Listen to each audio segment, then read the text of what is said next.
आज मैं इस वीडियो में जिस प्रॉब्लम के बारे में बात करने वाली हूँ वो मर्दों से रिलेटेड ही है। हालांकि ये कोई कॉमन प्रॉब्लम नहीं है, लेकिन इसके बारे में जानकारी होना बहुत जरूरी है।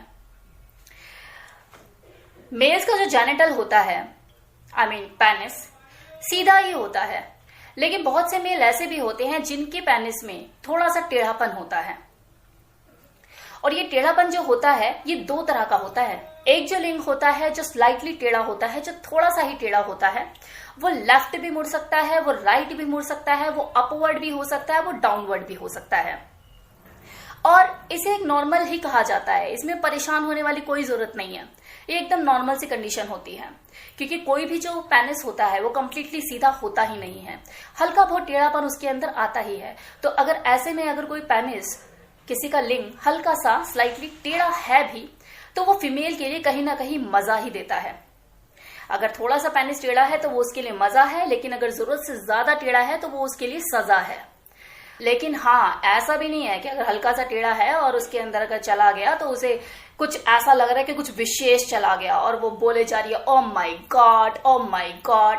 तो ऐसा भी नहीं है। हाँ, एंजॉयमेंट होता है, बस थोड़ा सा 19-20 का ही फर्क रहता है। तो चीज है कि लिंग है लेकिन वो हल्का सा टेढ़ा है, तो कहीं ना कहीं वो फीमेल को मजा ही देता है। लेकिन अगर दूसरी तरफ कोई लिंग है जो कि बहुत ही ज्यादा टेढ़ा है, एल शेप में पूरी तरह से बेंड हो जाता है, तो वो फिर दिक्कत ही करता है। इसे आपको जैसे समझिए कि मान लो कि एल शेप में कोई चीज है, तो क्या आप उसे सीधे पाइप में घुसा सकते हैं? मतलब एक फीमेल वजाइना जो होती है वो पाइप की तरह ही तो होती है। अब आप खुद सोचिए कि आपके पास कोई एल शेप में चीज है, तो क्या वो एंटर कर पाएगी? नहीं कर पाएगी। दिक्कत आएगी, प्रॉब्लम होगी, फ्रस्ट्रेशन होगी, इरिटेशन होगी कि क्या है ये, क्या है ये, कौन सा मॉडल है। तो जिन लोगों का जो लिंग है वो पूरा एल शेप में बेंड हो जाता है, इसे एक तरह से बीमारी भी कहते हैं, और इस बीमारी का नाम होता है पैरोनी। ये जो रोग है इसका कारण क्या होता है अभी तक ये कंफर्म नहीं हो पाया है, लेकिन ऐसा माना जाता है कि इरेक्शन के टाइम पे अगर पेनिस में किसी तरह की कोई चोट लग जाए या फिर सेक्सुअल एक्ट परफॉर्म करते हुए जो पेनिस है मुड़ जाए, तो ये दिक्कतें आती हैं। इस तरह के रोग के होने की संभावनाएं बढ़ जाती हैं। और दूसरी चीज, ऐसा भी बोला जाता है कि ये जो बीमारी है हेरिडिटी में भी आती है। अब इस रोग के लक्षण क्या होते हैं, इसे पहचानते कैसे हैं? लिंग में तनाव होने के बाद जब लिंग है वो एल शेप में पूरा बेंड हो जाए, तो आप इसे पहचान सकते हैं कि कुछ दिक्कत है। देन दूसरा, लिंग में इरेक्शन हो या ना हो लेकिन लिंग के अंदर दर्द रहना, ये दूसरा सिम्टम होता है। तीसरा, लिंग का जो आकार है वो नॉर्मल ना रहना, लिंग की लंबाई और गोलाई का कम होना। ये सारे जो लक्षण हैं ये पैरोनी बीमारी के लक्षण होते हैं। दूसरी चीज, जो पैरोनी ये जो रोग है ये कहीं ना कहीं इरेक्टाइल डिस्फंक्शन की जो संभावना होती है वो भी बढ़ा देता है। मतलब जो मेल है उसके पूरे चांसेस होते हैं नपुंसक होने के।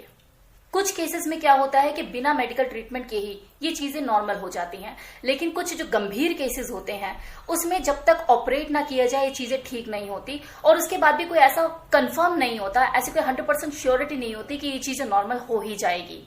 जो मेल इस प्रॉब्लम को फेस कर रहा होता है, या ये कह लो कि जिस आदमी का जो लिंग है पूरा एल शेप में बेंड हो जाता है, वो किसी भी तरह की सेक्सुअल एक्टिविटी में पार्टिसिपेट कर ही नहीं पाता है।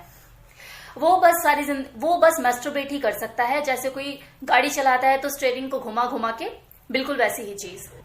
ऐसे में जो उसकी बीवी है वो 2 महीने से ज्यादा उसके साथ टिक ही नहीं सकती।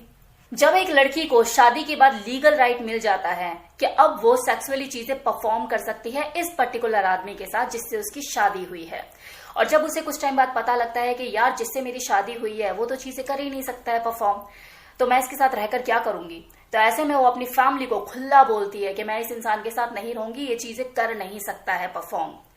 ऐसे में जो उसका बाप होता है जिसने उसे खुशी खुशी विदा किया होता है, वो भी बोलता है धड़ल्ले से कि निकल जा इस रिश्ते से। तो अब यहां पर ये चीज समझने की है कि इस सिचुएशन में जो हमारा इंडिया है मुखर हो जाता है, आउटस्पोकन हो जाता है, वरना सेक्स के ऊपर बात करते हुए सबकी फटती है, सेक्स को गंदा समझा जाता है। लेकिन किसी लड़की को अगर टेढ़ा लिंग वाला मिल जाए तो वही बगावत कर देती है कि मुझे इस इंसान के साथ नहीं रहना, ये चीजें कर नहीं सकता, परफॉर्म नहीं कर सकता। उस वक्त दिमाग में क्या चल रहा होता है, शादी की है मैंने, सेक्स करना है मुझे और ये कर नहीं सकता।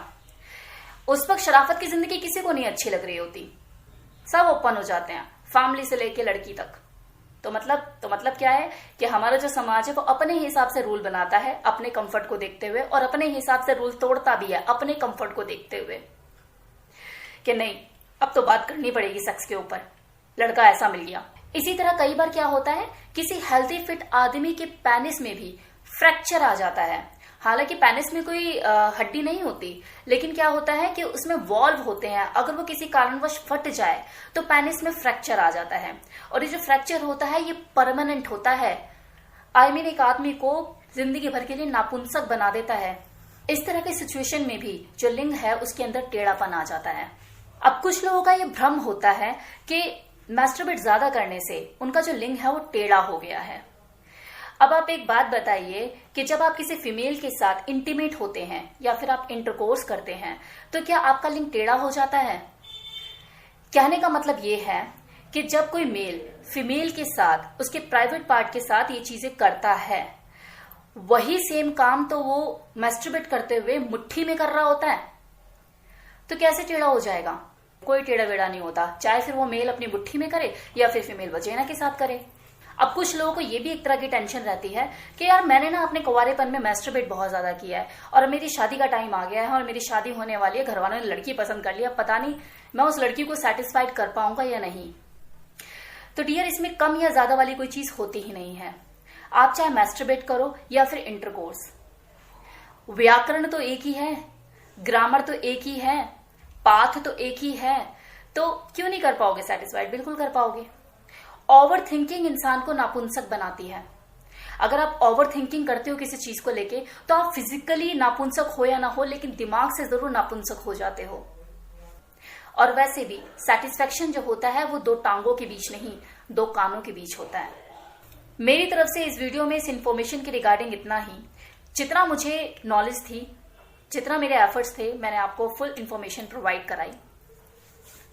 आप सभी लोगों का शुक्रिया अदा करना चाहती हूँ